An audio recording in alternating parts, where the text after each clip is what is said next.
especialistas, actualidad informativa, opinión, comentarios, entrevistas. Los especialistas, credibilidad comprobada.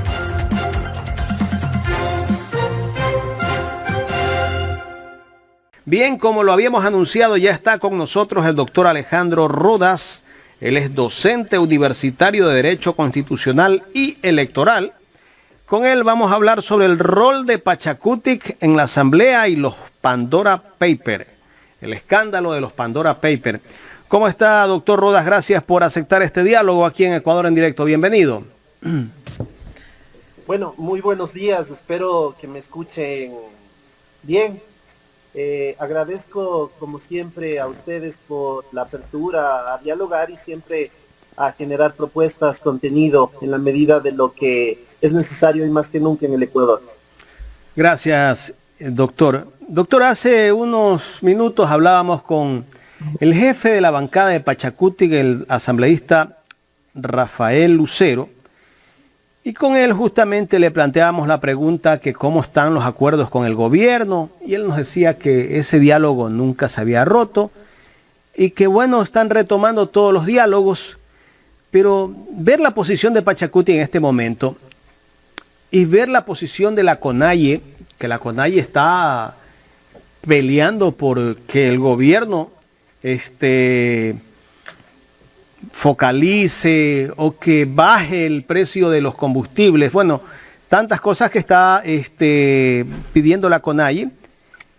Y escuchar a Pachakutik, a su máximo vocero, que es Rafael Lucero, decir que están en pleno diálogo. ¿Cómo describir la posición de Pachakutik ante lo que está pasando en este país? A ver, yo creo que es importante ver un poco el contexto histórico, cómo se ha desenvuelto la dinámica político, social, económica, alrededor de lo que hoy se puede conocer como CONAIE, y desde luego el brazo político de esta organización que aglutina distintos espacios multiculturales, de igual manera el indigenismo, los afros, bueno, una serie de sectores sociales y culturales distintos. En la década de los 90, recordaremos todos esa gran reforma agraria que se realizó y que creo que fue lo más significativo del gobierno de Rodrigo Borja Ceballos, de la izquierda democrática, quien, dicho sea de paso, debe estar muy preocupado de cómo actúa este movimiento, partido político en la actualidad. En todo caso, el tema de fondo es tener claridad de qué vivieron estos sectores que en la historia fueron vilipendiados, muchas veces explotados, que no tenían mayor significación dentro de la vida política del Ecuador. Hoy, yo no me quisiera pasar por alto el brazo político Pachakutik de la CONAIE. Ya no tiene un rasgo ideológico, gozan de un pragmatismo, les da igual estar en la izquierda o en la derecha, no tienen sino una aspiración etnocéntrica, es decir, tienen un proyecto propio, y en eso sí ningún formador de los líderes de esta organización política podrá decir lo contrario. Ellos están al compás del baile que les toque bailar, y no es un insulto, es una realidad. Creo yo que muchos de los asambleístas ni siquiera entienden del proyecto político que tiene Pachakutik, y mucho menos creo que sean considerados de izquierda, como yo le he dicho ya varias ocasiones. Creo que es importante la reivindicación de los espacios en los cuales se desenvuelve Pachakutik, pero también debemos saber que existen confrontaciones y contradicciones al interior. La CONAIE, por su parte, Leonidas Issa, tiene un discurso un poco radical en la medida de que hemos sentado el precedente, y digo hemos porque he sido parte también de lo que fue octubre 19, esa protesta social legítima, el derecho a la resistencia, por demás legal, pero creo que también del lado de Marlon Santi estamos viendo ese oportunismo, esa retórica de estar con el poder y sacar beneficios. Yo creo que el rol dentro del Parlamento ecuatoriano de Pachakutik No es uniforme, las votaciones son totalmente dispersas, eventualmente actúan con el gobierno y en otros momentos porque la demanda social, la demanda política, la demanda de todos los ecuatorianos está siempre vigilante de cómo ellos están procediendo. Bueno, lo que ocurrió hace un par de semanas, donde justamente participó un grupo de asambleístas de Pachacutic y algunos dirigentes de Pachacutic, el caso de Marlon Santi, que cuando va a la reunión al día siguiente, justamente en la mañana del día viernes, esto fue un día jueves, un día como hoy, en la mañana del día viernes, perdón, él hablaba de que habían logrado un gran acuerdo con el gobierno, que se congelen los precios de los combustibles. Pero resulta que ese congelamiento del precio de los combustibles venía con un alza pues casi al mes de febrero del próximo año. Es lo que estamos pagando en este momento. Y después de unas horas cambió ese discurso, incluso ese día fue tendencia en Twitter Marlon Santi, que ya lo declaraban el líder histórico de Pachacutic, pero después salió Leonidas Issa a rechazar las medidas que había tomado el gobierno, porque el gobierno dijo, congelamos los combustibles, pero se olvidó de ponerle, subimos y congelamos los combustibles. Y esto generó una reacción en todo el país, de ahí salió el tema de las movilizaciones, que de alguna manera las movilizaciones fueron unas movilizaciones para mí tibias, que el gobierno pues parece ser que salió con la suya, y mandó a un feriado de 5 días casi a todos los ecuatorianos, y esto significó que hasta el momento las cosas se hayan enfriado. Bueno, quien goza de poder, quien tiene control económico y definitivamente puede realizar decisiones políticas, hemos visto que ha minimizado una protesta social legítima, el derecho a la resistencia. Mire, yo le pongo con ejemplos. El encebollado tipo creo que cuesta entre $3.25 y $3.50. Yo como uno de $3.25, de $3.50. No sé cómo está en Guayaquil la cosa. Pero claro, resulta que el vecino donde yo compro este encebollado me dice congelé en $5. Es lo que ha pasado. En el caso del combustible... Bueno, acá el que vende en balde todavía encuentra hasta en $2. Bueno, digamos que el vecino vendía en $2 y resulta que al día siguiente lo deja en 4. Entonces, esa viveza criolla, y claro, siempre vamos a hablar del rol de los medios de comunicación, de estos masivos, selectivos, persecutores, no han dicho nada. Y creo que es importante también retomar el escándalo de lo que implica las Pandora Papers y todo lo que juega, inclusive ahora ya el buffet de abogados, los distintos abogados, Carminiani me parece que es uno de ellos, del presidente de la República, que terminan complicando más el mensaje de que las offshore existieron y que siguen existiendo. Simplemente lo que se ha hecho es trasladar figuras jurídicas y demás. En todo caso, yo creo que el tema de Pachacutic está girando al viento que les convenga. No hay un proyecto de organización política en beneficio de los ecuatorianos. Yo creo que el proyecto es beneficiar a la organización política y a determinados militantes, y eso no es lo mismo. Marlon Santi, un dirigente que no es claro, no tiene la solvencia de un líder, y creo que los sectores y las bases definitivamente han señalado con preocupación todo lo que se está haciendo. Juegan en un momento, como ya lo dije, a estar del lado del gobierno, pero para supuestos actos sociales y decisiones políticas que beneficien a las y los ecuatorianos, pero el rato del rato vemos que se terminan, y perdona la expresión, siendo burropiés del poder. Y eso siempre pasa factura. Pienso yo, haciendo un poco de prospectiva, que en la medida de que, por ejemplo, existiera una muerte cruzada, oiga, Pachacutic y la izquierda democrática no tendrían la votación ni de fundas de la que han venido siendo beneficiarios en las últimas elecciones para asambleístas y presidente de la República. Doctor Rodas, muy buenos días. Bueno, y en todos estos personajes de la Conaya y de Pachacutic, ¿cómo ve desde su punto de vista a Leonidas Issa? Alguien que pues se ha empezado a levantar, se ha empezado a rebelar, a manifestar que no está de acuerdo y a mantener alerta a toda su comunidad. Tanto así que el presidente de la República ya lo vuelve a invitar a un diálogo y él pide pues que este diálogo sea abierto para que no suceda lo que ya pasó, donde manifiestan pues que congelan el precio de los combustibles, pero a un precio excesivo.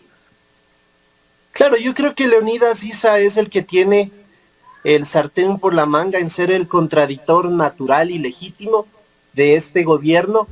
Genera expectativas positivas. Yo no lo veo como un destructor, yo no lo veo como un cuadro que tiende al caos, que genera simplemente conflictos. Yo creo que es una persona que representa a muchos de los ecuatorianos, y de igual manera pienso que, y la sugerencia que yo le haría, que abra la posibilidad de que otros sectores sean parte de sus luchas, los mestizos, los funcionarios públicos, los que creemos en un Estado, en la separación de funciones, aquellos profesionales que apoyamos esa lucha, el control social, la participación ciudadana, que es una lógica que está constitucionalizada, y desde luego yo creo que ahora los bríos de sumar fuerzas empiezan a atenderse como una posibilidad.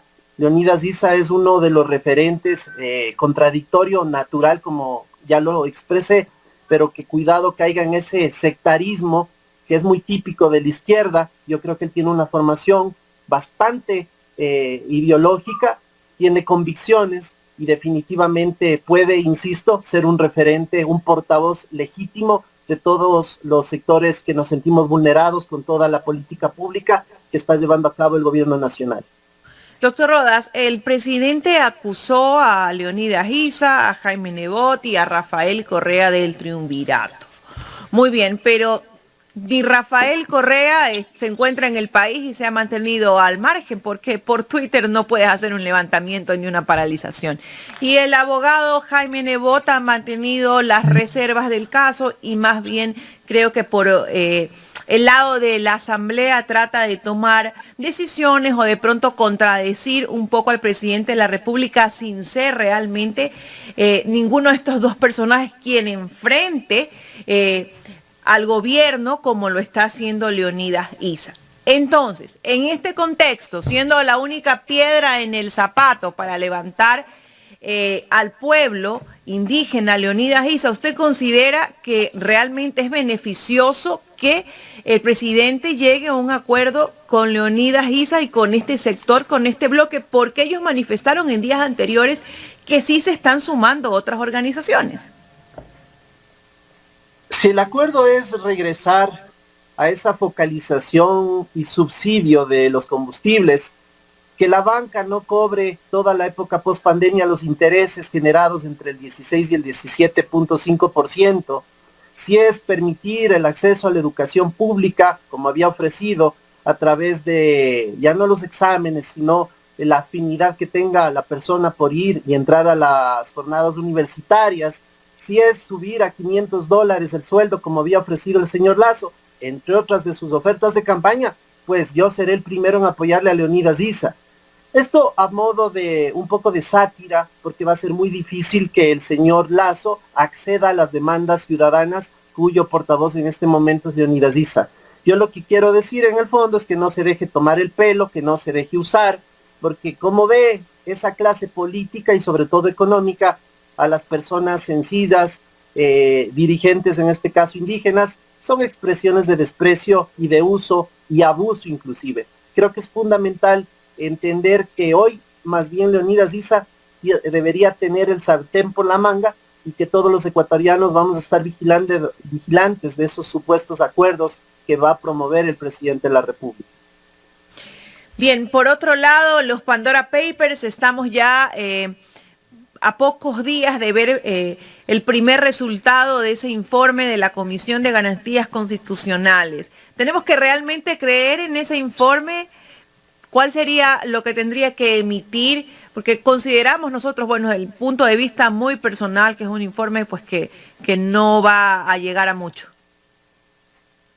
Yo coincido con ustedes porque desde luego en el camino se ha ido viendo el cambio de actitudes de muchos legisladores, fundamentalmente aquellos que tienen ya un pacto con el gobierno nacional, y dicho sea de paso, la izquierda democrática parecería que más bien debería romper con el nombre de izquierda democrática y trasladarse a Creo como un movimiento ya más directo, más diáfano.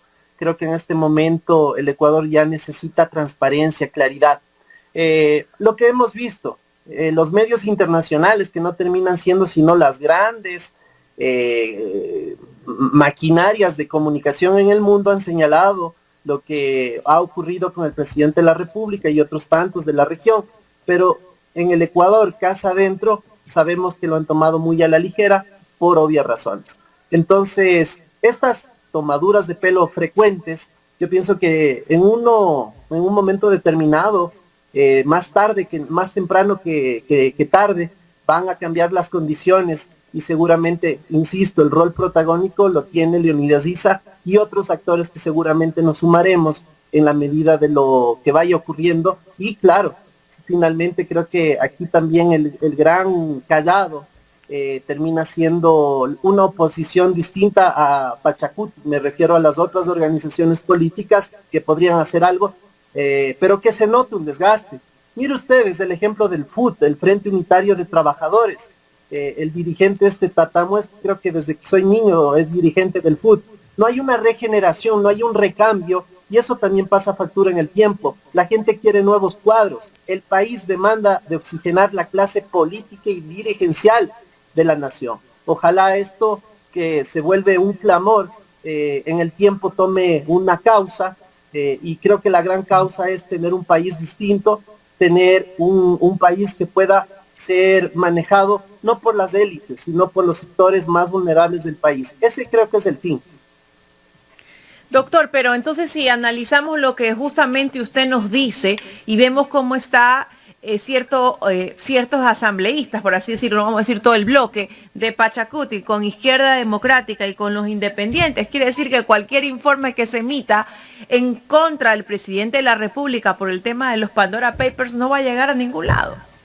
Eso se va a seguir dilatando, se seguirá dilatando. Eso en función de algún tipo de juicio político en la Asamblea, porque si nos damos cuenta, Fiscalía, Contraloría, no ha hecho absolutamente nada. No ha hecho ni harán, porque estamos viendo y viviendo de cerca ese puente que existió siempre entre el gobierno de Moreno y el actual gobierno.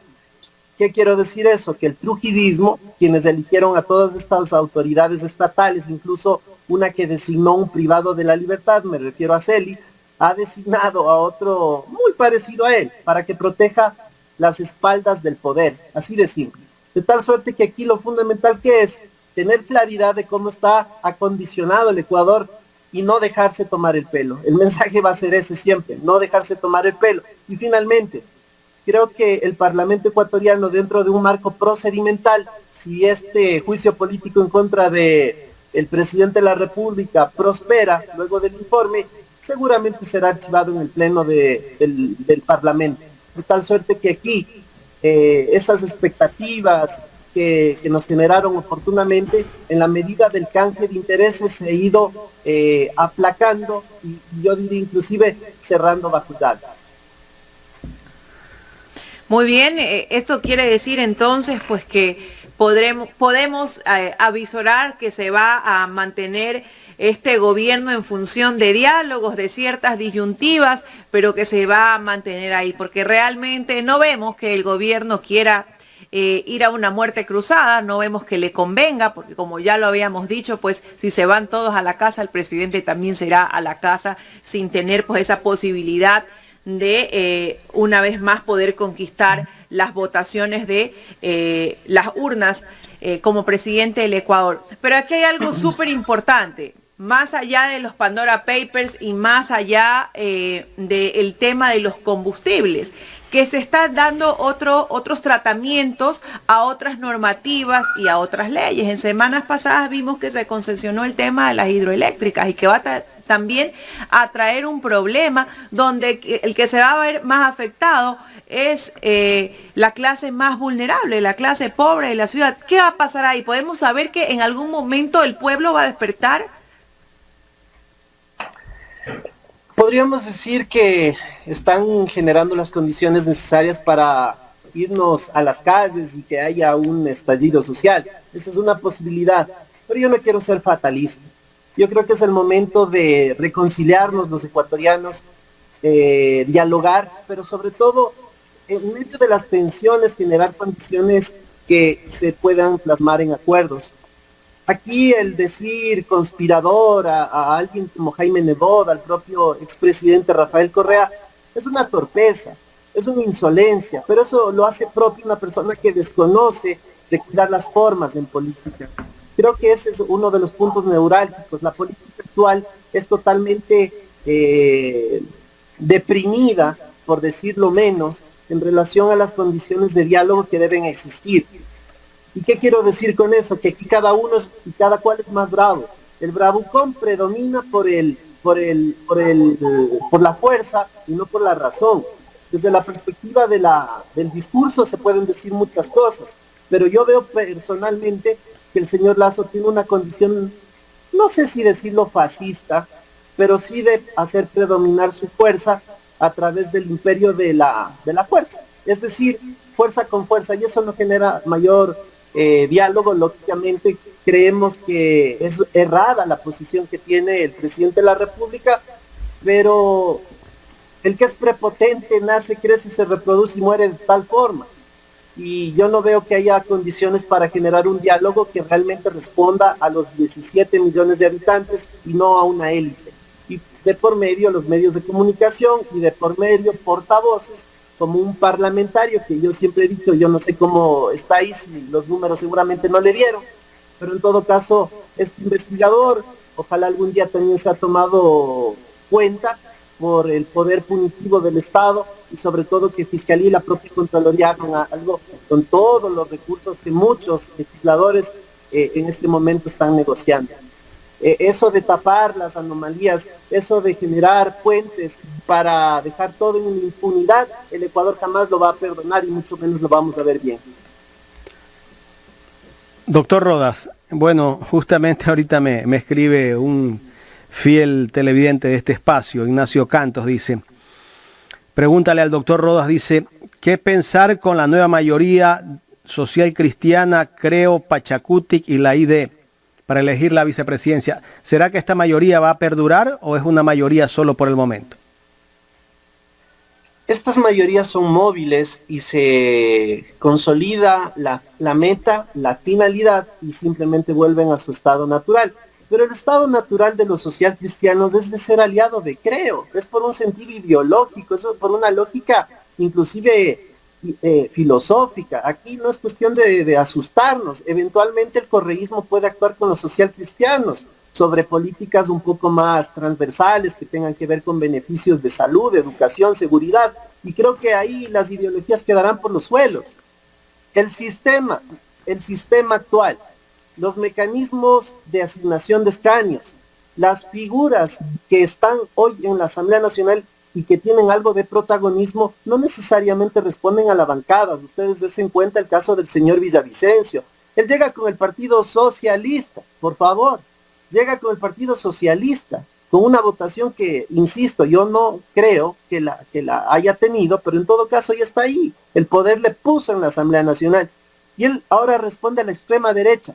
Habrá que en el tiempo revisar el hecho de la militancia de ciertos actores políticos que usan a los partidos como maquinarias eleccionarias, partidos de alquiler. Yo lo he dicho siempre, la génesis del problema no son las personas, son cómo están diseñadas las normas y desde luego las organizaciones políticas que se activan solo en periodos electorales generan este tipo de cuadros que tienden a ser una burla para nosotros, para los 17 millones de ecuatorianos que sí nos preocupamos del día a día de que existan reformas legales que favorezcan la salud, la educación, el trabajo, el tema de los impuestos, cobren a los más ricos del país, no vengan a la clase media a fregarle el bolsillo, de tal suerte que aquí lo importante debe ser la forma en que se diseñan las leyes, cómo se aplican. A mí no me asustan las mayorías, la mayoría natural, insisto, social cristiana, Creo, Suma, la propia izquierda democrática, ese partido de socialdemócrata solo tiene las declaraciones en el Consejo Nacional Electoral, ese partido es de derecha, vean sus militantes, vean afines a quienes están hoy más que nunca. Doctor Rodas, pasando a otro tema, el presidente de la República, Guillermo Lasso, en algún momento en una entrevista dijo que él no se subiría ni un segundo al avión presidencial, pero resulta que se fue a dar una gran gira por Europa durante 10 días en ese avión presidencial. ¿Qué pensar con el discurso del presidente? Un día dice una cosa y después cambia. Es una persona bastante incoherente, es una persona que tiene más acciones desde la perspectiva visceral, no es nada racional. Yo me he cansado de ver videos donde dice una cosa, se abraza con los dirigentes de la UP, del partido MPD, para que la gente me entienda, la señora Mary Zamora, con el señor César Montúfar, oiga, con una serie de cuadros siniestros de la política de este país. Pero ¿quiénes somos los culpables? Señores, escuchen, nosotros los ecuatorianos que damos el voto por odio a ese tipo de gente. No odiemos, escuchemos, analicemos los cuadros, veamos qué tienen y qué hicieron por nosotros previamente. Solo así vamos a tener políticos que realmente respondan a los intereses de los ecuatorianos. Si nos dejábamos, insisto, llevar por el odio, por la persecución, por un Estado prácticamente fallido, vamos a terminar matándonos entre todos, y yo creo que eso no debe pasar jamás. Ojalá el señor Lasso reivindique sus posiciones, ya las contradicciones son muchas, son incontables, pero desde luego también hay el consumidor final, el ciudadano de a pie, quien favorece con el voto, insisto, por meros revanchismos, y creo que el Ecuador más bien debe ir hacia el diálogo, de un diálogo sincero, pero que se cumpla. Y volvió a decir en esa gira que tienes por Europa que quiere más mundo en el Ecuador y más Ecuador en el mundo. Pero la pregunta es, ¿por qué él quiere sus recursos en paraísos fiscales? Vuelvo y repito, son las contradicciones groseras que tiene el presidente de la República con las y los ecuatorianos, y que definitivamente nosotros somos los únicos que ponemos el pare. Miren, hay que generar una cultura de rebeldía en la medida de todo lo que sucede desde la banca ciudadano. No puede seguir el impuesto sobre impuesto, y mucho menos esos intereses que ni siquiera los Estados Unidos, el pionero del capitalismo, llegan a ser tan altos. Y los defensores de la banca, que terminan siendo la superintendencia de bancos, no hacen absolutamente por los ciudadanos. Aquí lo que se está haciendo, en el fondo, es que lo anormal se vuelva normal. Que la Contraloría General del Estado no haga nada en contra de un candidato, porque primero fue candidato, que negó tener offshore, y que una declaración que inclusive nosotros en las urnas favorecimos con el voto, ese requisito no haya sido cumplido. Que el Tribunal Contencioso Electoral tenga una actitud también de encubrir lo que no estuvo bien. Entonces, en el camino todo esto va pasando factura y se deslegitima la institucionalidad. Ojalá eso termine, ojalá el señor Lasso deje de ser incoherente, actúe con un poquito de sentido común y sobre todo con sentido de pertenencia hacia los sectores más vulnerables del país. Finalmente, doctor, el presidente ha sido reacio, no va a asistir a la Comisión de Garantías Constitucionales, comisión que lo está investigando, ni él ni sus familiares, a pesar de que se lo ha convocado en varias ocasiones. ¿Qué podría pasar? ¿Es una cuestión nada más de que el presidente si acude o no, o hay alguna sanción para este tipo de comportamiento del presidente? Le voy a decir algo que me apena, pero que creo que a mis casi 38 años de edad es una conclusión. Las leyes están diseñadas para favorecer a las élites. Cuidado, amigos, se decepcionen del derecho, las personas que quieren estudiar leyes. Pero sí, en definitiva es eso. Aquí las leyes se hacen y se deshacen, pero quien ejerce poder, y en este caso es el señor Lasso, con nombre y apellido, la primera autoridad de la función ejecutiva, hace lo que le da la gana. Entonces, ojalá no se cree una cultura de anarquismo, de que nosotros tampoco obedezcamos a las distintas instituciones del Estado, que además él debería ser el que dé ejemplo, poniendo no solo su presencia, sino poniendo a predisposición de la justicia, de la fiscalía, de la contraloría, no dando órdenes, porque aquí existe autonomía de las distintas funciones, sino simplemente actuando como un ser humano sensato que brinda todas las facilidades para que pueda ser investigado. El caso de Chile, Piñera puede ser inclusive destituido.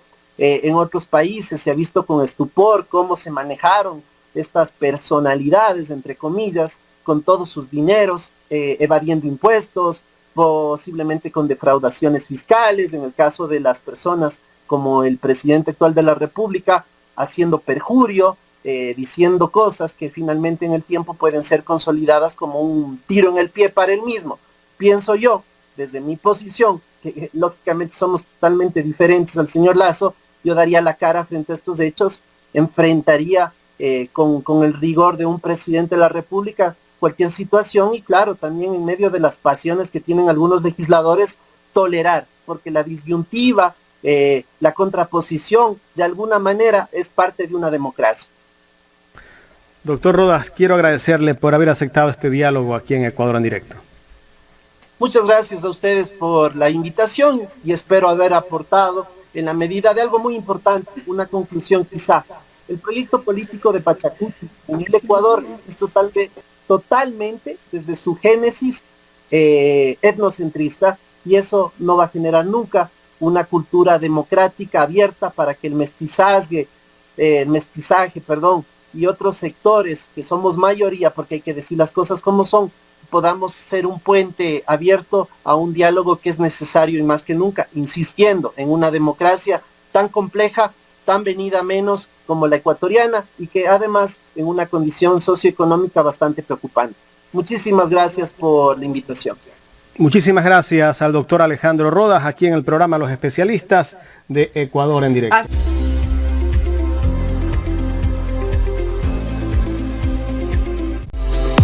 La mejor costilla de cerdo de Guayaquil está en Aladino Parrillada.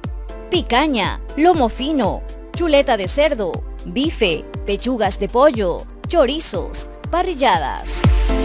Te esperamos en la Ciudadela Quisquís, Avenida Las Aguas y Costanera Esquina. Aladino Parrillada. Atendemos en el local y delivery. Buró Jurídico Mercalop. Seguramente no somos los únicos, pero sí los mejores para defender tus derechos. Mejores en atención, calidez y responsabilidad a tu servicio. Si se trata de atención personalizada, acude a Buró Jurídico Mercalop. José Mascote 914, entre Hurtado y 9 de octubre. Piso 3, oficina 302. Director General Abogado Pedro Merchán Miñán.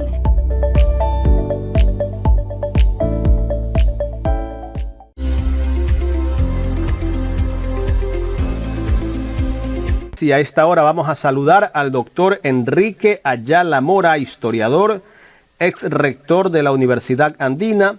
¿Cómo está, doctor? Gracias por acompañarnos a través de Ecuador en Directo y la Alianza Informativa Digital. Muy buenos días, gracias. Aquí en Quito sí estamos con solcito y felizmente, porque en cambio cuando no hace sol hace unos fríos horrorosos, sobre todo en el barrio en que yo vivo, de manera que aquí el sol es bienvenido. Doctor, y estos días hasta nevado en Quito, ¿no? En Quito es una ciudad terriblemente variante, ¿no? Hay ratos en que tiene climas altos, pero hay noches que son verdaderamente insoportables. Y hoy hemos tenido inundaciones muy fuertes. Se han hundido varias casas, en fin, el invierno en pleno mayo está creando problemas serios. Bien, doctor, vamos a empezar este diálogo. Nuestra compañera Carla Aro empieza con la primera pregunta. Doctor, muy buenos días. A ver, las universidades han tenido una época, desde un poquito antes de la pandemia, en el anterior gobierno, que su presupuesto ha venido en una reducción progresiva. El gobierno actualmente prometió obviamente el libre ingreso a la universidad y prometió pues que las carreras sean más flexibles, un poco más abiertas, pero vemos que esto no se va a poder dar en función de que le vienen recortando presupuesto y en términos generales uno dice, no me recortaron presupuesto, pero sí, porque al momento que disminuyo becas o disminuyo recursos de ciertas áreas, ya disminuyó el presupuesto global de la universidad. Esto afectaría en términos generales a ese famoso libre ingreso a las universidades que prometió el presidente de la República en campaña. Bueno, comencemos por el último.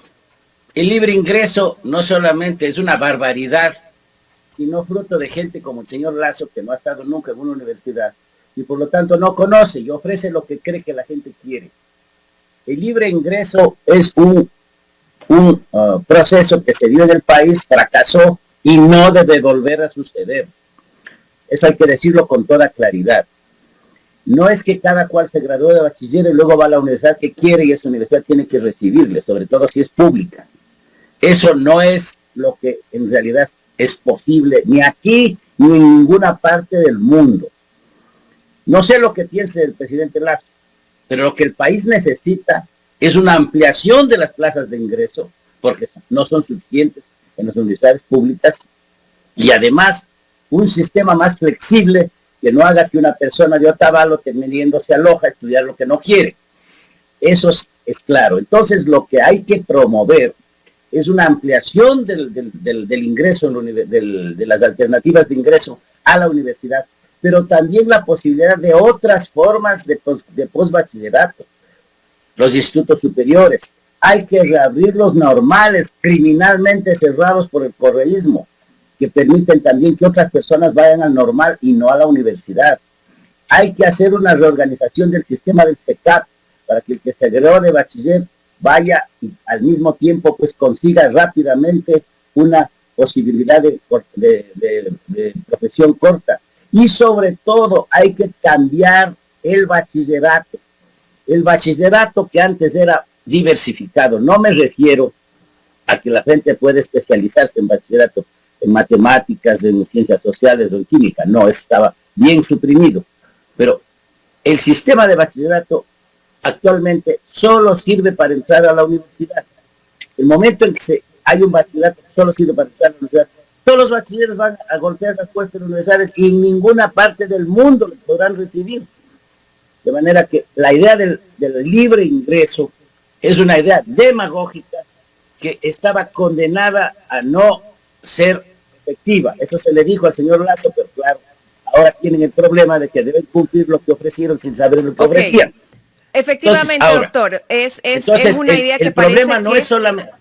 Es una idea, perdón que le interrumpa, que parece que no se va a concretar en función de lo que usted dice, pero para poder ampliar... Pero es que no puede concretarse. Tengo la impresión de que usted cree que es un objetivo. Eso no es un objetivo, es una tontería. Eso no es un objetivo. Libre ingreso no hay en ningún lugar del mundo. En todos los sistemas universitarios racionales del mundo hay procesos de ingreso democráticos y amplios. Hay que tener una prueba de ingreso racional. Hay que tener una prueba de ingreso que permita orientar a las personas.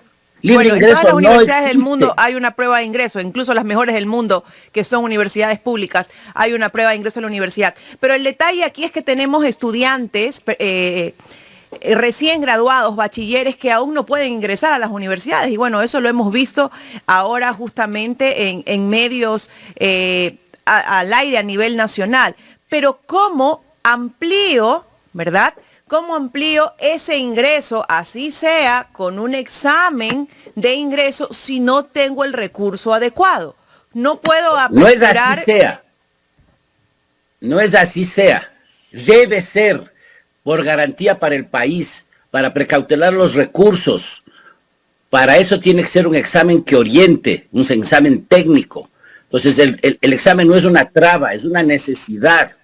Eso sucede en cualquier lugar, en cualquier sistema universitario. Pero no tengo cupo, la universidad pública no tiene espacio, es lo que nos dice. Sí. Le he dicho entonces que la primera solución es abrir otros espacios que no son la universidad, porque la universidad no es el único destino de los bachilleres. Pero otra cosa es importante, hay también que ampliar, obviamente, los cupos universitarios, desde luego. ¿Cómo se hace eso? Con recursos. El presidente de la República tiene que entregar recursos frescos a las universidades para eso. Pero lo que viene haciéndose desde el gobierno anterior es redistribuyendo recursos que impiden el crecimiento del presupuesto universitario. Las universidades no tienen solamente asignaciones estatales en el presupuesto. Las universidades tienen rentas propias. Las universidades tienen rentas que vienen de una ley que se llama Propedeuco, que les asigna automáticamente el rendimiento de un porcentaje del impuesto a la renta y del IVA. Ahora, ¿qué es lo que pasó con la crisis de la pandemia? Que el rendimiento del IVA y del impuesto a la renta rebajó Entonces, el primer caso es que no es que el gobierno recortó, sino que el gobierno no puede entregar a las universidades porque los impuestos tienen menos ingresos. Adicionalmente a eso, el gobierno hizo también recortes en otras rentas universitarias. De manera que tras cuernos palos, las universidades por un lado vieron reducidas sus propias rentas y por otro lado el Estado las ha venido reduciendo en las que dependen del presupuesto del Estado. Ahora bien, no se puede engañar a la gente. O se dedican más recursos para ampliar los cupos o simplemente no pueden hacer milagros.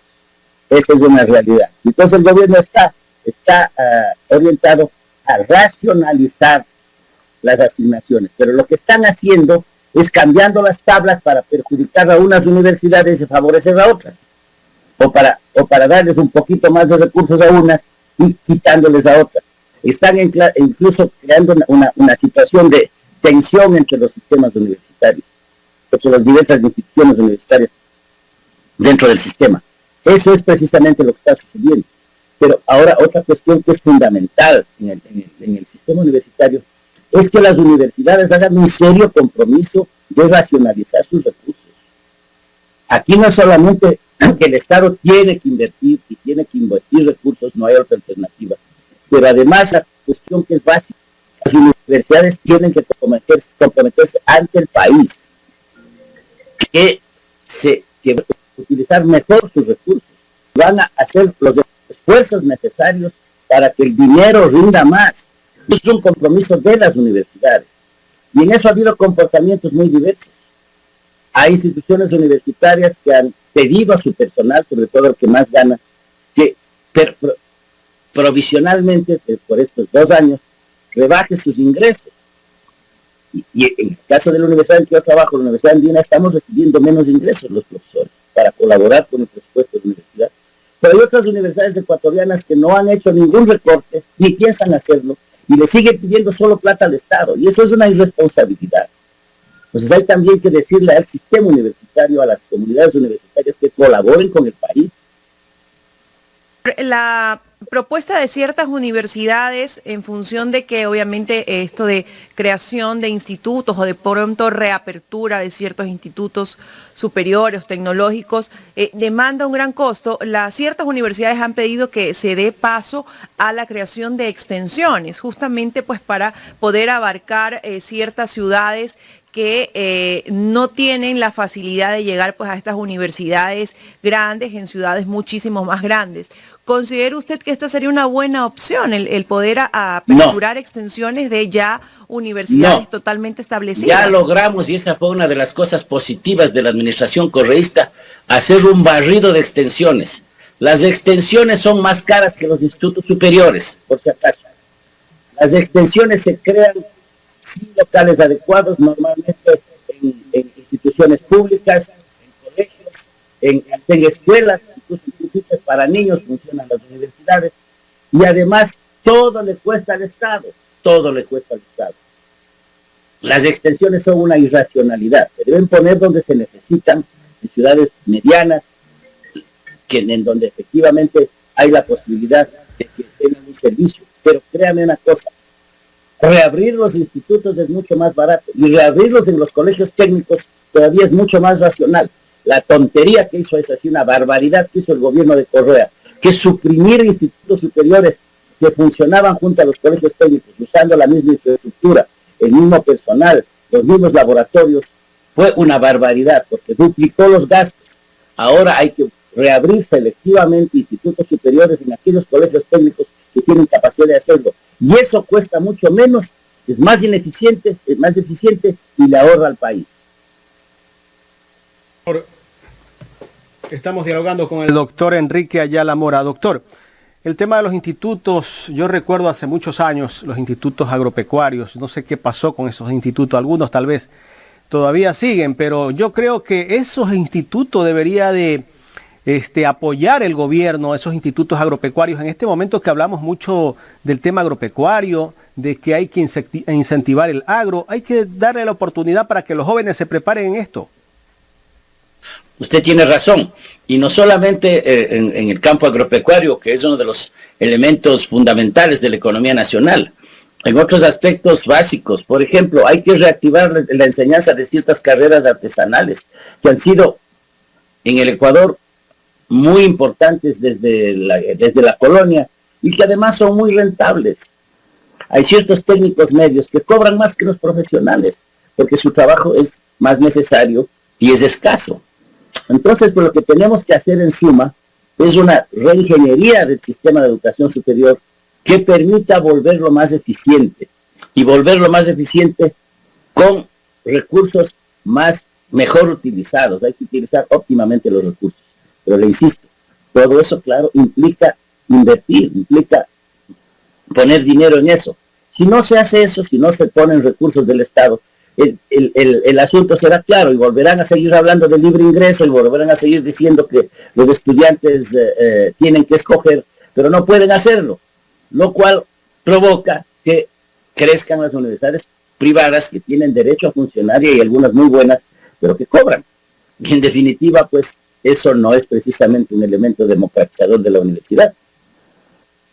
De acuerdo también a la demanda laboral que existen en ciertas carreras, por decirle, yo le cito la profesión de nosotros, la comunicación.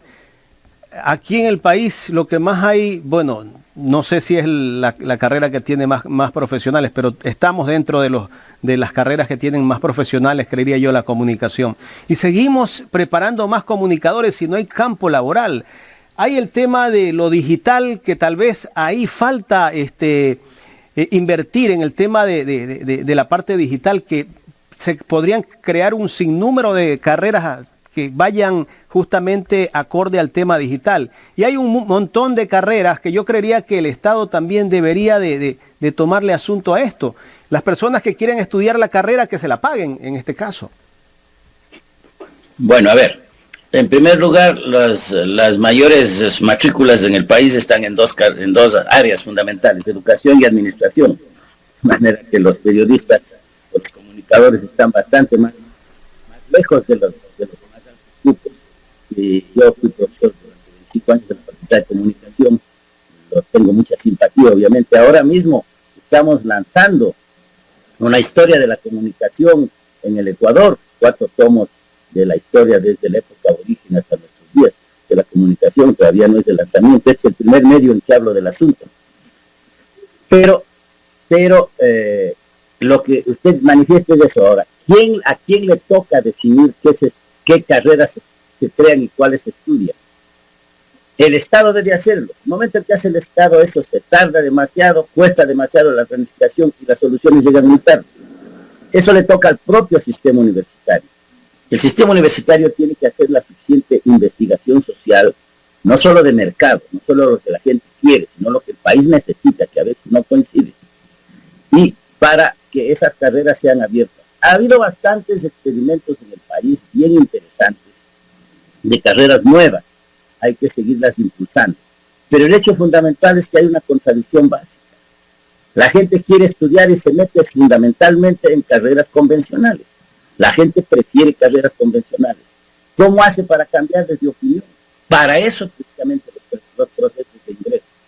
Por eso es que no se puede decretar libre ingreso, porque las personas que no han estado nunca en ninguna universidad, que son los bachilleres, no escogen la carrera con buen criterio muchas veces, a veces simplemente porque van los amigos o porque están más cerca, porque les gusta, en fin, tiene que haber una orientación más específica que permita que no desperdiciemos recursos, porque no resulta que la gente se matricula en el primer semestre y a la mitad del año, o sea, al final del primer semestre, ya están 40% menos. Hemos desperdiciado recursos en forma absolutamente irracional. Por eso es que la planificación tiene que darse en conjunto con las universidades. El CES y la CENESID tienen que favorecer que las universidades se autogestionen para que hagan esta oferta de carreras diversificada, pero la mayor parte de las carreras nuevas no están en las universidades, están en la educación técnica. Ahora, doctor, ¿cómo se puede sostener la calidad de la educación cuando el gobierno le está restando parte de su presupuesto a las universidades? Bueno, la respuesta es obvia, no va a poder sostenerse. Porque veo que docentes que eran contratados por semestres resulta que ahora ya no los contratan por semestre, sino por 5 meses o 4 meses. Bueno, verá, están cambiando los sistemas de contratación al interior de la universidad, lo cual supone también una reflexión al respecto. Antes había muchos pipones en la Universidad Ecuatoriana y lo sigue habiendo. De manera que también hay que cuidar de eso. Las universidades no pueden dejar de responsabilizarse de su propio funcionamiento interno y de su propia eficiencia y racionalidad. Yo creo que parte de la evaluación que se tiene que hacer a las universidades es precisamente esto, cómo gastan los recursos. Estamos dialogando con el doctor Enrique Ayala Mora, historiador. Carla tiene más inquietudes, doctor. Doctor, una consulta dentro de estas propuestas que se están haciendo para la aprobación de la Ley de Educación Superior. Se habla justamente dentro de la parte del ingreso o del libre ingreso a las universidades, se habla de que estudiantes que no aprueben este examen que se les toma, pueden pasar a una especie pagada, por supuesto, recursos que iría a la universidad, de nivelación, pero esta nivelación ya les cuesta a ellos, cosa que contradice un poco el tema de la Constitución actual, porque hablamos de una universidad gratuita. ¿Usted cree que esto es de pronto conveniente como para que los estudiantes que no acceden y que no aprueban el examen puedan nivelarse y posteriormente alcanzar un cupo en la universidad? Porque lo que escuchamos todos los días es que dicen, no, es que no alcancé los puntajes, no pude ingresar a la universidad, o quisieron, o con el puntaje que yo saqué, me dieron espacio para esta carrera, pero no es la carrera que yo deseo. A ver, vamos por partes. Primero, el proyecto del presidente de la República enviado a la Asamblea Nacional, felizmente no pide libre ingreso. De manera que usted tiene que rectificar eso. No hay, en el proyecto no existe libre ingreso. El proyecto propone un sistema de ingreso combinado entre examen y nivelación, que es lo correcto. Así debe ser. El sistema debe permitir, por un lado, evaluar al estudiante o al aspirante, darle los instrumentos para que pueda mejorar sus condiciones de ingreso a través de la nivelación. Y en el caso de la universidad pública, obviamente la nivelación tiene que correr a cargo del Estado. No se puede crear ciudadanos de de segunda categoría que tienen que pagar, porque ese es un derecho constitucional que está consagrado. Por otro lado, quiero decirle que el proyecto enviado por el Ejecutivo también tiene algunas cosas positivas, como el hecho de que se va a reorganizar el proyecto se va a reorganizar el Consejo Nacional de Educación Superior con representantes de las universidades. El correísmo prohibió que sean parte del Consejo. Ahora están nombrados a base de unos concursos tramposos que nunca saben quién va a ganar y que no están ahí los representantes de la universidad. Esa es una propuesta. Pero lo que es incorrecto de parte del gobierno y que hay que denunciarlo es que están aprovechando para que se eliminen las posibilidades de control del sistema, el control de la calidad del sistema, dejando a las universidades que ofrezcan lo que quieran en programas y carreras sin ningún control. Eso es absolutamente perjudicial para el país. Pero están haciéndolo gentes vinculadas al neoliberalismo y a las universidades privadas que quieren aprovechar de las urgencias que tenemos de una reforma a la educación superior para desregular la educación superior. Es como si mañana dijeran que para favorecer que la gente consuma medicinas se les quite el registro sanitario a la venta de medicinas. Eso es lo que están haciendo. Entonces hay que, ya que se ofrece este asunto, decirle que hay aspectos del proyecto de ley que el gobierno ha enviado que son positivos y necesarios, pero hay otros como este que son muy peligrosos. Doctor, quiero agradecerle por haber aceptado primero esta entrevista, pero antes de cerrar esta entrevista quería consultarle algo. Ya no del tema educativo, me gustaría ver si me pueda responder esta pregunta, y si la puede responder, me la responde, y si no, me dice que no. ¿Qué criterio merece las declaraciones que dio el abogado Jaime Nebot hace algunas semanas sobre el tema de que si ganaba Andrés Arauz, había un plan preparado por parte del excontralor Pablo Celi, y el plan Yerobi, denominado justamente que lo dijo el ex alcalde de la ciudad de Guayaquil, Jaime Nebot. Si yo conociera algo de eso, le dijera mi opinión. Yo nunca conocí eso y además, verá, los historiadores de profesión nunca hablamos de futuribles, hablamos de los hechos, explicamos el pasado, esa es nuestra profesión, a base de evidencias. Las declaraciones de Nebot tienen que sostenerlas a Nebot, pues yo francamente no tengo sobre eso una opinión. Lo que veo es que Nebot se está llevando bastante con Correa, que se pregunten en serio, ¿no? Doctor, quiero agradecerle, gracias por responderme a la pregunta. Muy buenos días. Gracias. Muchas gracias a ustedes dos. Gracias al doctor Enrique Ayala Mora, quien estuvo aquí en el programa Los Especialistas de Ecuador en directo.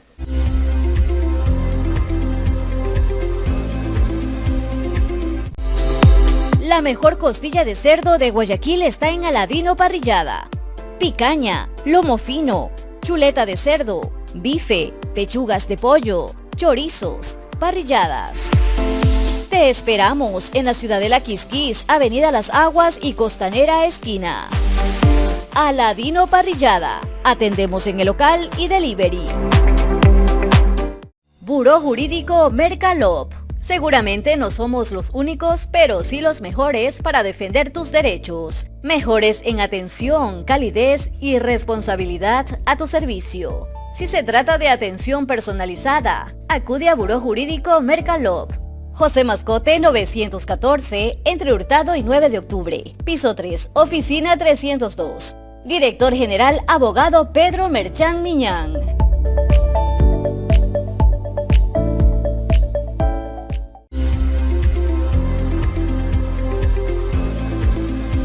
Bien, Carla, vamos a saludar con nuestro segundo invitado, el doctor Yacu Pérez, ex candidato a la presidencia del Ecuador. Con él vamos a hablar sobre el avance de la investigación del escándalo de los Pandora Papers. Recordemos que el doctor Yacu Pérez presentó una denuncia sobre esto en Fiscalía contra el presidente de la República, Guillermo Lasso. Doctor Yacu Pérez, ¿cómo le va? ¿Nos escucha? Buenos días, perfectamente les escucho. Un saludo a ustedes y a la directa audiencia que está conectada. Gracias, doctor. Bueno, para terminar el debate que hemos abierto sobre el tema de las universidades, el recorte del presupuesto a las universidades del país que pasan de los 200 millones de dólares para el 2022, me gustaría escuchar su criterio sobre esto, doctor. Sí, muy es cierto, este es un debate de trascendental importancia. El señor presidente Guillermo Lasso en su campaña electoral ofreció el libre ingreso a las universidades, ofreció eliminar el CENESID. Yo decía que el CENESID no es fácil eliminar, eso tiene que, puede modificar, cambiar, no es ese el tema. Pero y si quería eliminar no está en su potestad, eso lo tiene que hacer a través de una reforma constitucional y una reforma de ley. Pero más allá de aquello, hoy reducir más de 200 millones de dólares a los centros de estudios superiores significa que va a dar un golpe de gracia a la educación superior. Ahora entendemos por qué en sus declaraciones dijo que necesita que los jóvenes vuelvan a los cuarteles y que vuelve además la premilitar o vuelve la conscripción militar obligatoria. Ahora entendemos todo esto tiene un porqué de las cosas.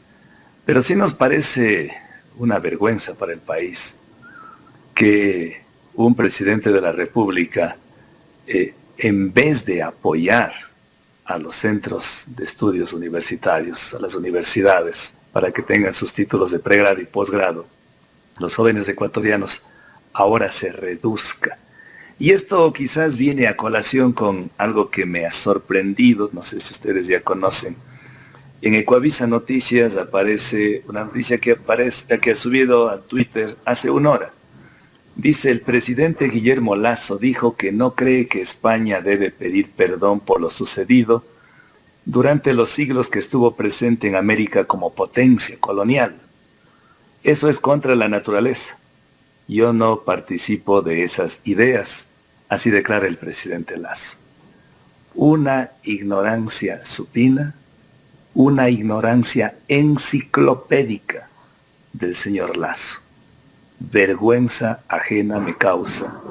No tiene idea el señor del holocausto que sucedió con esa masacre de España hace 500 años. Creo que no entiende de la A a la Z lo que es un epistemicidio, lo que es un genocidio, lo que es un ecocidio, lo que es un terricidio. Hoy mismo miles de ecuatorianos son negados la visa Schengen para ingresar a España. Y que diga el señor Lasso semejantes declaraciones me ha dejado estupefacto.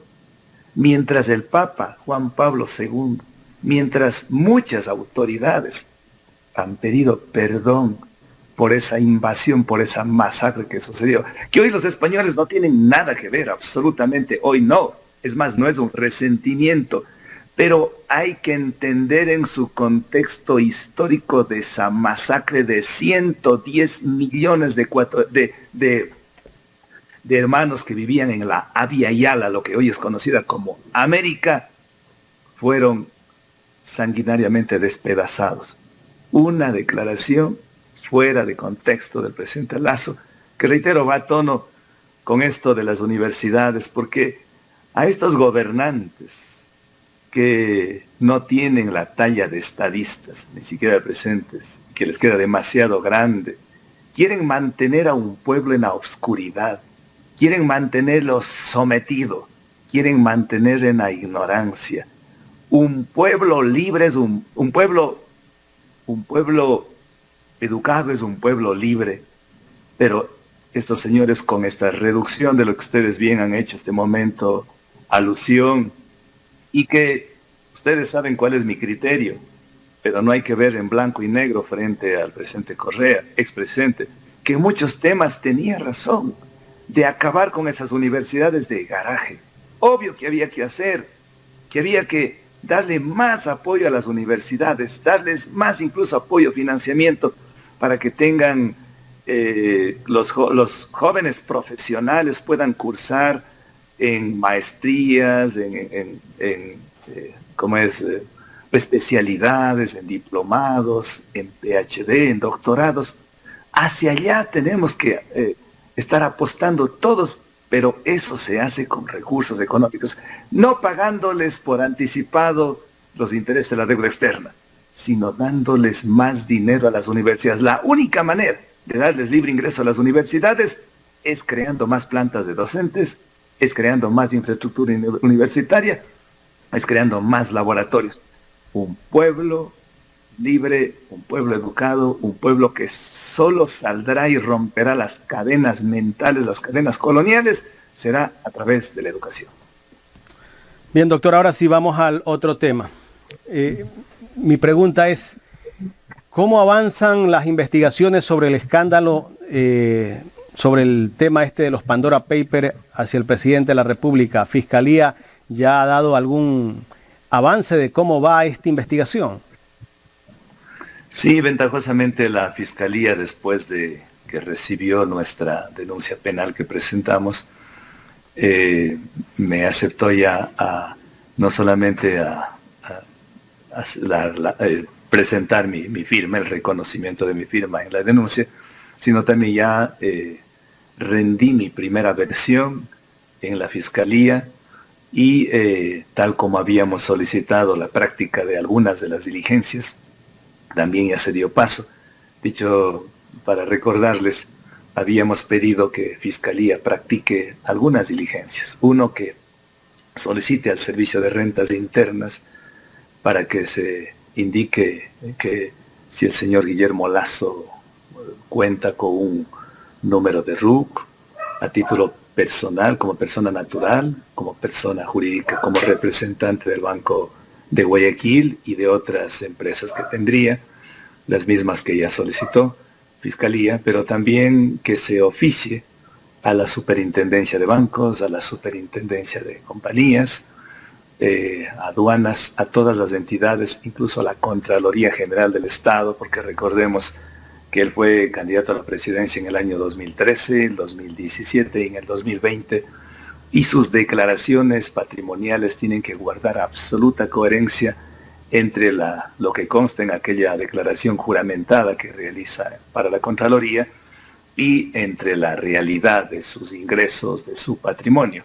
Eso a nivel nacional. Pero adicional a aquello habíamos solicitado que a través de la Unidad de Asistencia Penal Internacional, Fiscalía solicite toda la documentación y los anexos al Consorcio Internacional de Periodistas de Investigación para que les entregue la documentación pertinente en el caso de Pandora Papers y concretamente del señor Guillermo Lasso. Adicional a aquello, a través de la misma Unidad de Asistencia Penal Internacional, solicite a la Organización Mundial de Aduanas, solicite a la Convención de Naciones Unidas de Lucha contra la Corrupción, para que haya una cooperación internacional, para que se cruce la información, para que se pueda hacer una investigación seria, diáfana, profunda, y fruto de todos esos documentos, fruto de toda esa investigación, si encontramos indicios serios de responsabilidad penal, pueda la Fiscalía solicitar para que una de las salas de la Corte Nacional pueda llamar a juicio al presidente Lasso. A mi criterio, con los documentos preliminares que tenemos, todavía preliminares, pero que ya son, para mí, indicios serios de responsabilidad penal, podría adecuarse su conducta penal a algunos de los delitos que contempla el Código Orgánico Integral Penal. Podría adecuarse a lo que se encuentra tipificado y sancionado en el artículo 298 del COIP, que es defraudación fiscal, lo que determina el artículo 289 del Código Orgánico Integral Penal, que es testaferrismo, cuando él encarga sus activos, sus acciones en otras personas, en sus hijos, en otras personas, eso es testaferrismo, así lo tipifica el Código Penal. Igualmente podría encauzarse en otras figuras penales como el perjurio, que está sancionado, está tipificado y sancionado en el artículo 506 del COIP, y también en enriquecimiento ilícito. Recordemos de la documentación que nosotros presentamos, debidamente certificados, materializados de una de las notarías de Quito, del Registro Público de Panamá. Se encontró ahí que la constitución de la compañía Banisi Holdings, Sociedad Anónima, en el 2012, comenzó con $100,000 y hasta el 2020 ya creció de $100,000, creció a $80 millones. Y también recordemos que ahí consta en este documento, en esta escritura pública, o sea, no es un documento privado, es un documento público que aparece en Panamá y que en el 2020 recién ¿qué actividad ahí tenía esa empresa? Esta empresa, la compañía Banisi Holdings, Sociedad Anónima, es dueña del banco Banisi en Panamá y otras entidades. Y ahí están entrecruzadas también con otras. Al parecer lo que estoy deduciendo es que el señor Guillermo Lasso lo que hace es para tratar de disimular, para ocultar que él sigue siendo accionista de esta corporación, de esta entidad, de esta compañía en Panamá, lo que hace es crear una fundación y la fundación podría ser dueña de todas estas compañías. Pero igual las fundaciones, ahí ya no va a ser accionista, pero va a ser socio. Y al ser socio no le desvincula.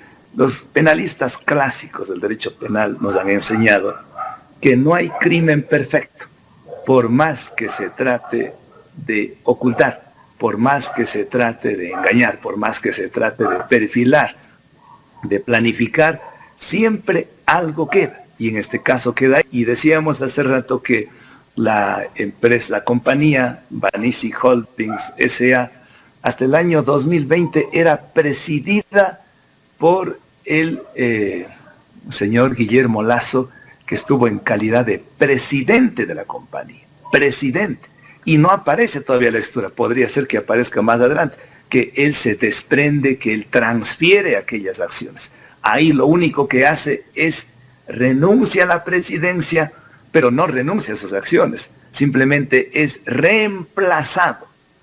Guillermo Lasso es reemplazado por su hijo, es decir, sigue siendo el accionista. Es como en cualquier otra entidad, compañía, banco, cambian de representante legal, pero en el fondo él sigue siendo accionista y sigue teniendo activos.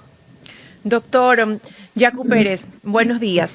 Bien, esto con el tema de la denuncia que usted ha presentado, pero como usted sabrá, también en la Asamblea Nacional, la Comisión de Garantías Constitucionales inició un proceso de investigación. En este caso, ¿usted ha tenido algún tipo de acercamiento con esta comisión? ¿De pronto se ha acercado usted a pedirle algún tipo de documentación o alguna exposición de todos estos argumentos que usted nos comenta? En efecto, la Comisión de Garantías Constitucionales está haciendo su trabajo. Entiendo que igual la Comisión de Fiscalización también estará haciendo su trabajo. Ellos entiendo que van a terminar pronto. Además, al parecer, si la memoria no me es infiel, la Asamblea les dio 30 días para que presenten su informe. Y el tiempo está corriendo, el reloj no se ha detenido. Y entendemos que hasta antes de o quizás a mediados de este mes de noviembre, ya habrá algún informe y habrá alguna conclusión, ya se expirará el plazo que le concedió la Asamblea.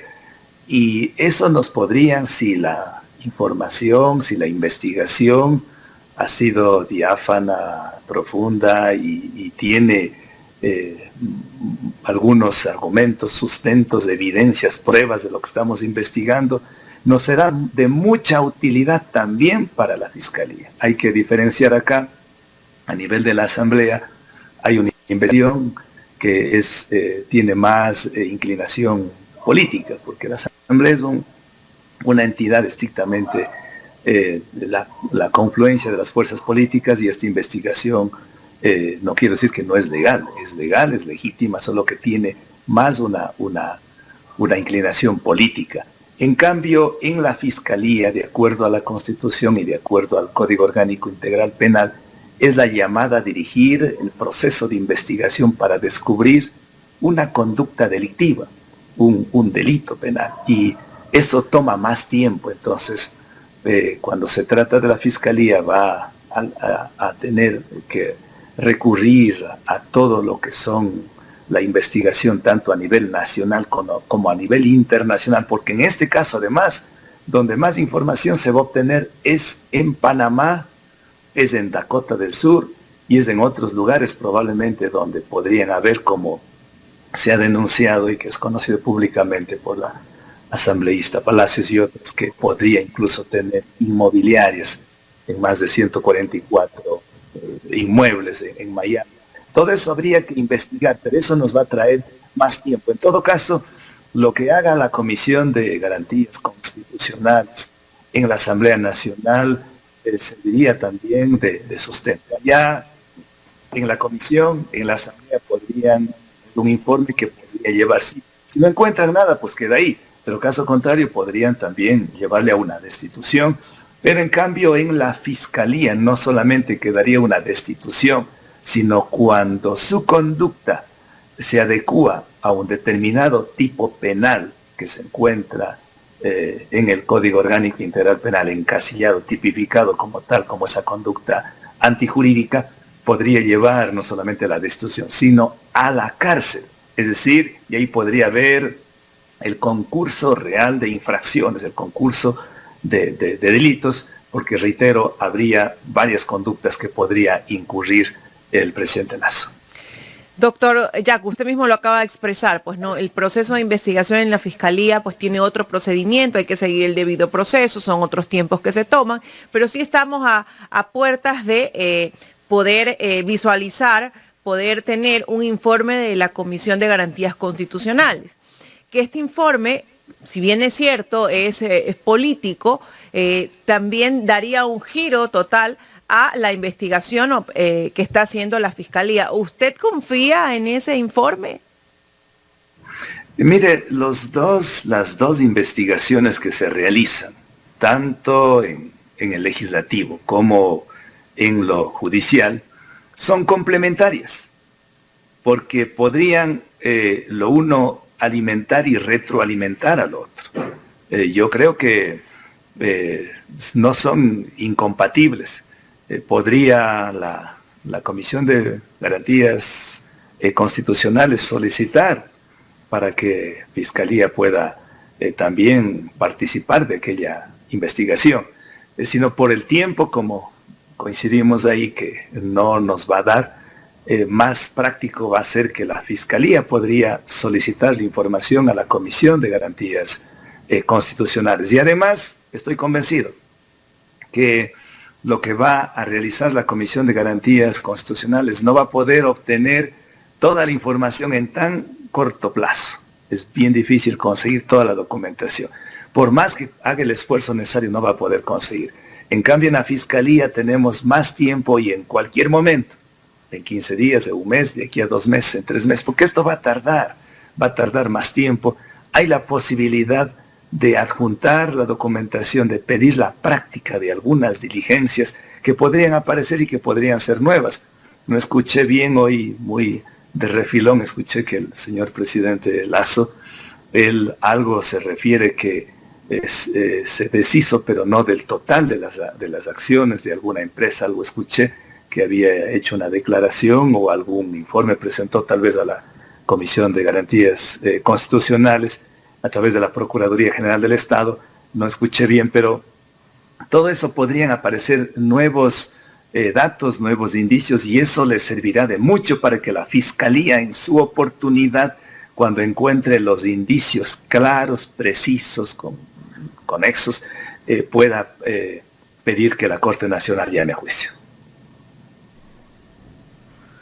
Doctor Yacu Pérez, y el tema en esta investigación también debería de presentar el informe del SRI, pero al parecer le han llamado a la directora del SRI como que todo está normal o no quieren dar mayor información. Contraloría también me imagino que debe tener algo que ver en este proceso de investigación. Sin duda, todas estas entidades, es entendible, ¿no?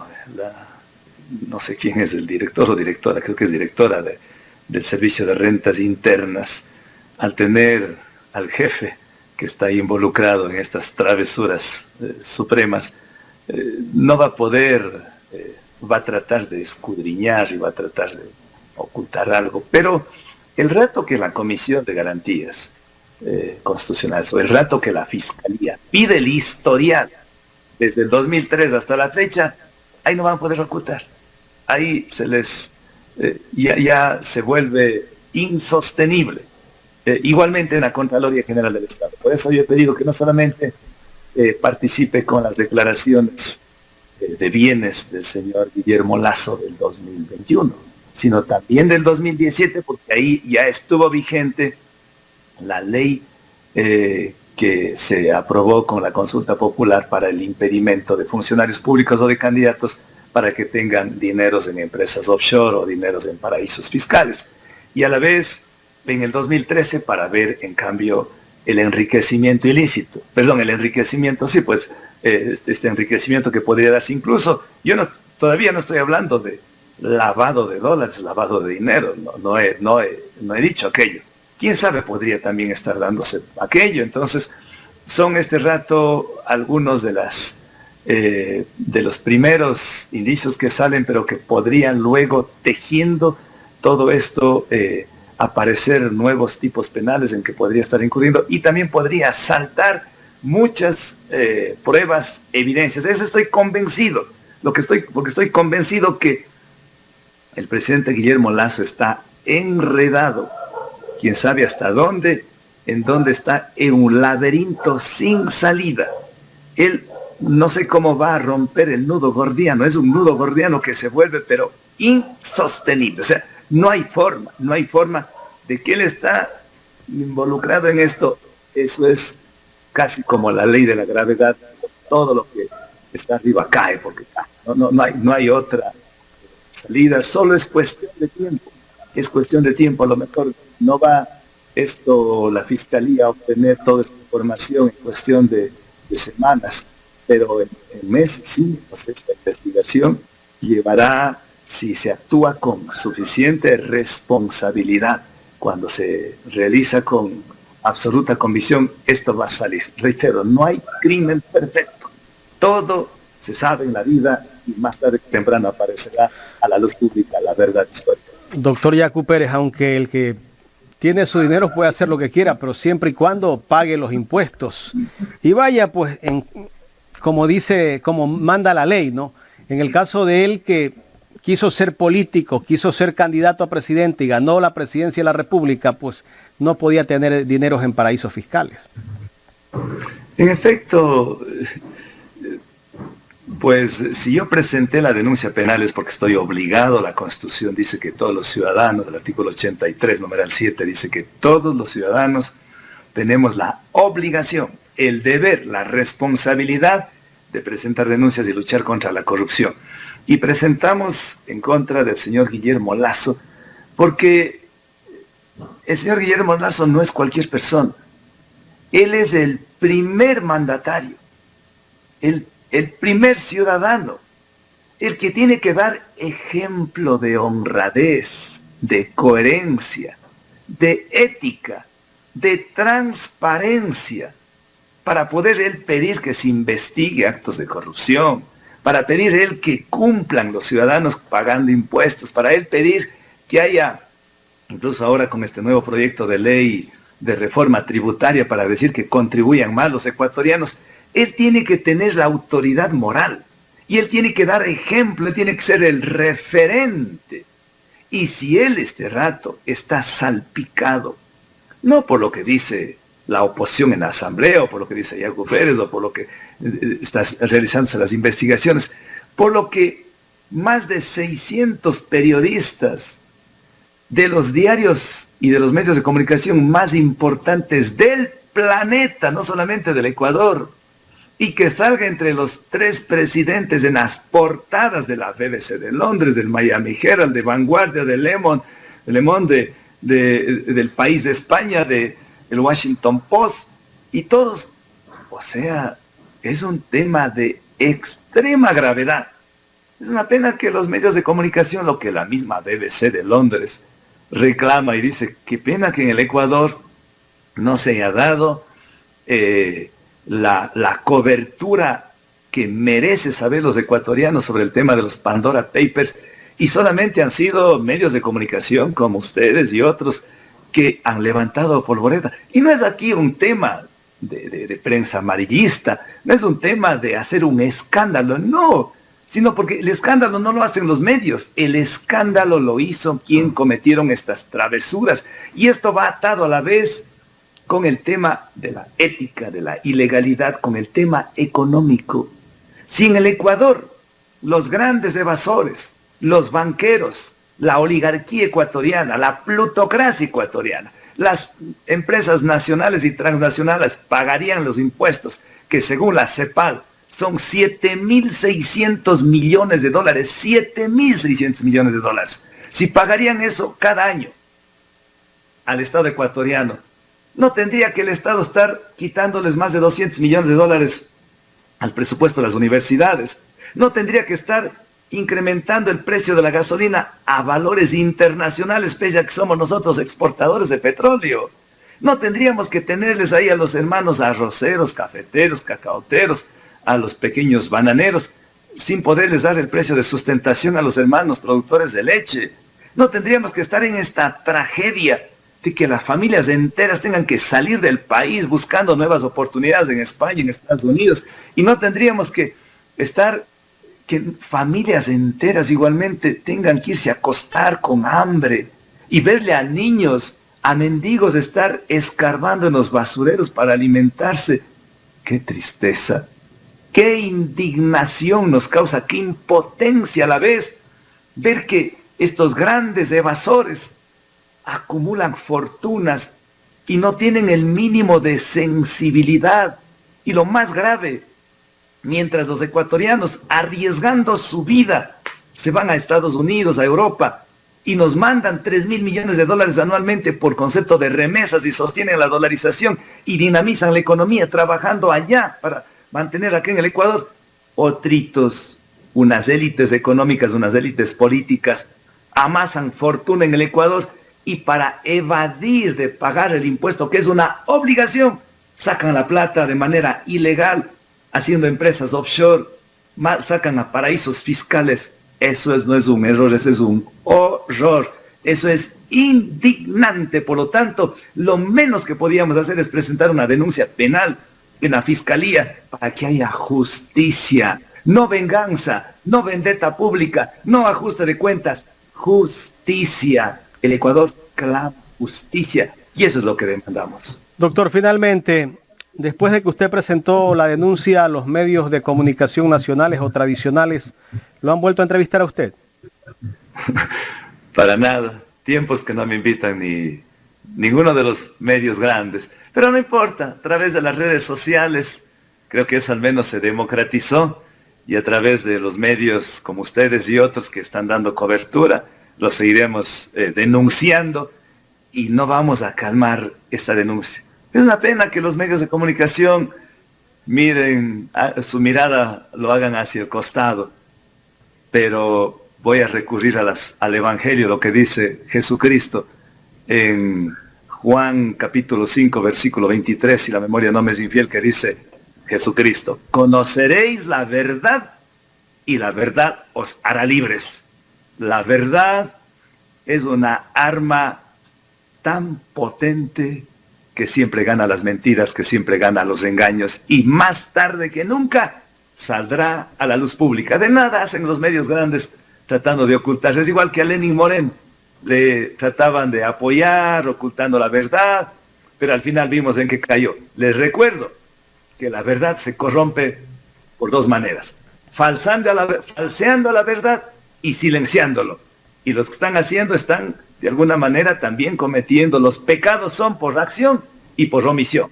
Pero yo creo firmemente en la verdad, y que la verdad, por más que lo opaquen, por más que lo adelgacen, por más que se le esconda, por más que se le someta a la sombra, pero tarde que temprano saldrá y brillará con luz propia. Muchísimas gracias, doctor. Un lindo día para ustedes. Gracias al doctor Yacu Pérez, ahí estaba su posición. Sus expresiones, fue quien expuso este tema y presentó pues una denuncia oficial en la Fiscalía para que se investigue el tema de los Pandora Papers. El doctor Yacu Pérez expuso su punto de vista. Vamos a esperar efectivamente esta Comisión de Garantías Constitucionales en la Asamblea, en el ámbito de la Asamblea, que expone, que nos dice este informe, y posteriormente ver cómo avanzan esas investigaciones en la Fiscalía. Son dos procesos totalmente diferentes, pero que, como él ya lo dijo, se van a retroalimentar uno con otro, y vamos a ver en qué termina esto, mi querido Jaime.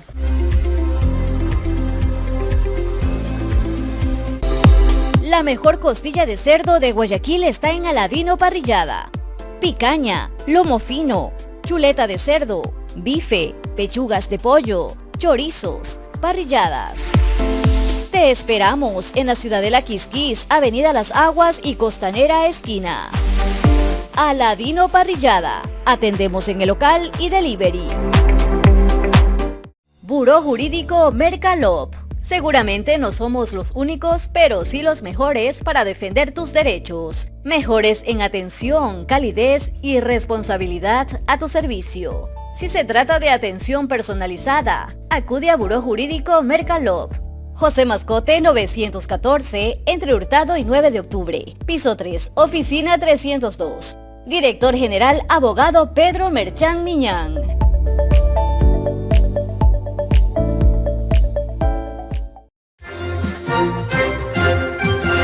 Los especialistas, actualidad informativa, opinión, comentarios, entrevistas. Los especialistas, credibilidad comprobada.